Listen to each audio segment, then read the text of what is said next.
alle fakse en e-mails en briewe en dinge wat julle vir ons ingestuur het, het ons uiteindelik vandag weer vir Steve Hofmeyr. Ons is hier by die Johannesburgse Hooggeregshof, waar Steve besig is om te vervullen aan die nuwe fliek. Hallo Steve. Gaan het met jou? Gaat al right en jy? Waardeer dit. Vertel my van 'n geding. Julle werk hier so aan die nuwe fliek? Ja. Jy was lanklaas op die verhoog of lanklaas op 'n stel geweest. Hoe vind jy dit? Wat is die naam van hierdie fliek? Wie werk saam met jou? Wat is die storie? Die film se naam is A Case of Murder. 3 kinders wat 'n ou oom opgesaag het en hom in tasse gepak het en hom gaan voer het vir die krokodille in Erns.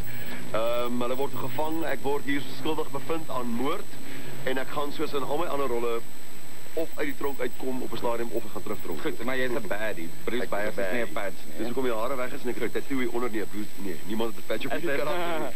Dit is nogal opwindend vir jou fans daar buite. 'n Nuwe serie is op pad. Jy's hard aan die werk. Jy neem op seker van goed. Wanneer kom hy uit? Wat het jy gedoen op hierdie een? 'n Nuwe serie se naam is Toekel. Ek het al ou kunstenaars gaan soek wie ons van vergeet het.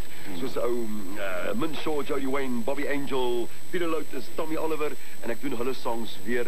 Maar dis 'n handvol. Ek meen tussen hierdie skiet van hierdie film en tussen hierdie opneem van die serie, dis 'n handvol. Koop jy daarmee? Daar's nog 'n baba by die huis en 'n vrou by die huis. Koop jy tussen dit alles? Ek koop net. En ek het nog 'n verhouding met 2 mans aangeknoop hierdie jaar.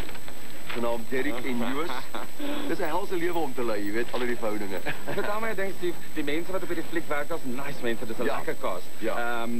Candice Hillebrand, daar is Ben Creer. Vertel my van hierdie mense. Ben Creer is al die 2de of 3de keer dat ek in 'n hele fliek saam speel. Hierdie keer vang hy my waar ek hom die vorige keer gevang het. Candice is die polisieman. Hy is die polisieman. Ja. Candice Hillebrand is my vrou en ek het die wonderlike voorreg om haar 2 of 3 keer te soen. Hoekom het ek so min liefdestonele met Candice Hillebrand? Hoe voel Natasha byvoorbeeld daaroor? Sy kom so min as moontlik stel toe. Goed. Baie e-mails kom na ons toe van die kykers wat wil weet hierdie pa ding, die getrou ding. Is dit totale hel vir jou wat eintlik ja, mense dink ek het ondervinding gehad het. Mense dink ek het ondervinding nie meer, maar ek het nie ondervinding nie meer nie. Ek het die mooiste laaitjie. Sy naam is Sebastian. Ek dink hy is die hoofrede hoekom ek nêrens wil gaan nie, behalwe huis toe. Hy is net die oulikste ding in die wêreld. Hy's 10 maande oud en hy's so 'n nagmerrie.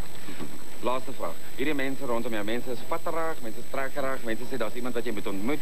Mense sê, jy weet, kom teken vinnig hierso of wanneer irriteer dit jou? Wanneer werk dit vir jou? Ek dink dit is jou probleem as 'n bekende persoon om as jy want jy weet dit, as jy dag wat jy die job vat. Absoluut. Ja. Nie net dit nie. Jy weet jy kan nie Saterdag rond op Pretoria gaan rondloop as jou naam geen kosten is, want jy gaan 'n probleem hê. Maar een ander ding moet jy altyd weet, jy werk met mense.